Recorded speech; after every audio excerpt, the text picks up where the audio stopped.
All right, so we're now going to kind of look at just some specific things. We've looked at, we understand what happens with after World War II, what the United States is looking like. We got to identify a couple of the presidents, but we really need to identify President Nixon through President Obama because there's some specific things that we have to associate with each individual. All right, kind of what's going on and that post Cold War era. So what we need to know. So first, we got a couple of fill in the blanks. The blank scandal occurred when President Richard Nixon's administration attempted to cover up a blank committed by Nixon's re-election campaign team, who sought political information by attempting to plant electronic listening devices at this place. So it was the Watergate scandal. And so what we see now is anytime a scandal occurs, historians or other people will associate and they'll call it the gate, like this gate, this gate. It's just been referred to based off of that. Now, they attempted to cover up a burglary which broke into the Democratic National Committee headquarters. So what you did is you had people that broke in to Nixon's campaign team to get reelected as president because they wanted to see what was going to be the arguments. It was called as it was occurring. The big issue with Nixon is that he didn't take part in it. He found out about it and did nothing. So that was kind of his thing. Now, there's a connecting point that we need to be able to make. All right. Kind of with everything that's going on. So we're talking about technology, post World War II. We're connecting everything to the Cold War. Cold War, communism, containment. So everything that is dominating American society has to deal with the Cold War. Now, so here we go. On July 20th, 1969, the U.S. placed a man on the moon, which symbolized they had won something known as the space race. So what we had is during post-World War II, that there was this race that was going on for superiority, world superiority between the United States and the Soviet Union. So the Soviet Union, the United States said, well, we want to see who has the most technology and who can get to land on the moon first. Well, again, this was directly tied back to the Cold War because what we also have going on is an arms race, who can have the most nuclear weapons. And we're connecting all this to it, guys. So this is a very important slide. Well, there is also the fear is that if I can get to space, what can I launch from space? And what can I launch from the moon? Nuclear weapons. So and then we also see more connecting points of everything we talked about. Space race, connected to the Cold War, connected to the improvements in technology, because this was also another first-hand account which people witnessed on TV. We talked about the Vietnam conflict being the first war fought in people's living room, the civil rights movement being impacted. Now we see TV symbolizing another great event that people never before could have, witnessed in their homes visually. Now, so the Watergate scandal resulted in Nixon resigning from office. Nixon was not impeached. Okay, he resigned.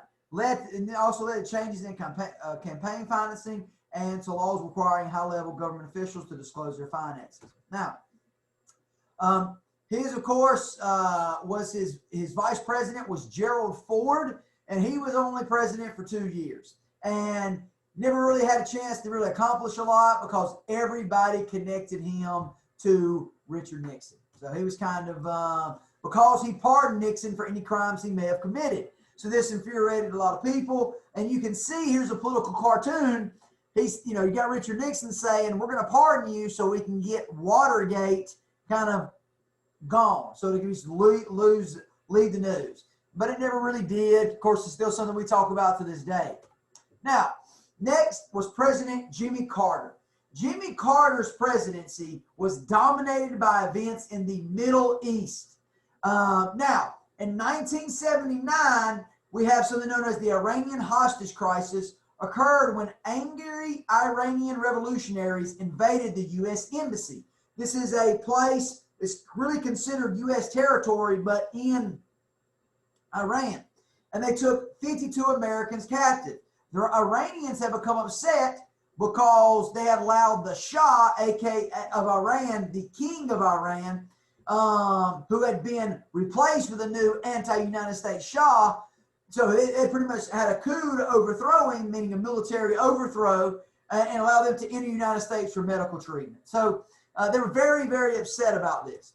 Now, next, of course, we're going to see after Carter, this is when we're going to see Ronald Reagan.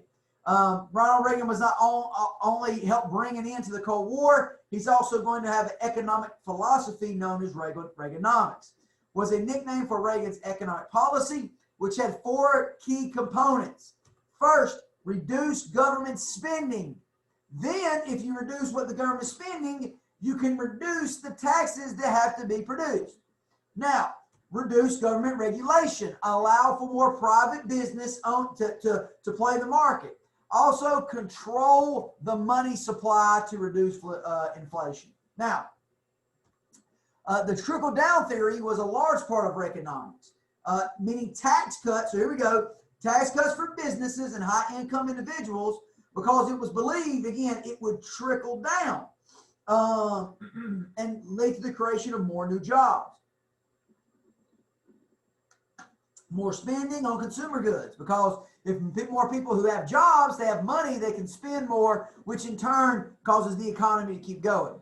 However, it leads to a severe economic recession, because he talked about reducing spending, but he actually increases military spending, and the large tax cuts cause a huge national debt, which occurs when the country spends more than it takes in. Now, also during his presidency, the Cold War came to an end only, now this is big, guys, this is very big, because we said that Eastern Europe was the focal point of the United States following World War II. Okay, well, now that the Cold War is over, we're actually going to see attention then transition to another place. This time it's going to be transition to the Middle East. We already saw Carter spending a ton of attention there. So this can be seen as a transition during the presidency of George H.W. Bush. An example of this was in 1991 Gulf War with Saddam Hussein in Iraq. Now, followed by, so you had Reagan, then you had Bush the father, and then of course you have Clinton. And he will be the second president to be impeached. This was due to accusations of improper use of money from a real estate deal and allegations he had lied under oath about an improper relationship with a White House intern. He was impeached, but he was acquitted and cleared of the Senate. So this is the exact same thing that just recently happened with President Trump. So we have 3 presidents that have been impeached: Andrew Johnson during Reconstruction, President Bill Clinton, and then of course President Donald Trump. So those are the 3 that have been impeached. No president has been removed. Now, George H.W. Bush won the 2000 election by receiving 271 votes in the Electoral College. How this works is that each state is assigned electors in the equal number of its U.S. House representatives and its senators. And so the magic number is 271. And Gore won 266. Even though Gore won the popular vote, he did not win more individual states. So it's like it's a winner-take-all system, to where I get all these points if I win this state. Now, Bush, of course, will be memorized for the 9/11 terrorist attacks, was his authorizing of Operation Enduring Freedom, meaning the invasion of Afghanistan by the U.S. military and allied forces. Now, and signed, big idea, something to remember, the Patriot Act the next month. Now, here we go, because the Patriot Act has been seen as an infringement on rights, which allowed the U.S. government to hold foreign citizens suspected of being terrorists for up to 7 days without being charged. This is an example of the suspension of habeas corpus, the same thing that Abraham Lincoln did. Now, in 2003, the United States intervened in Iraq in Operation Iraqi Freedom to prevent Saddam Hussein from providing al-Qaeda terrorists with weapons of mass destruction. Weapons of mass destruction, which was a part of the war on terrorism. Now, the presidential election. So now we go from from President Bush, the son. Now we go to, of course, President Obama.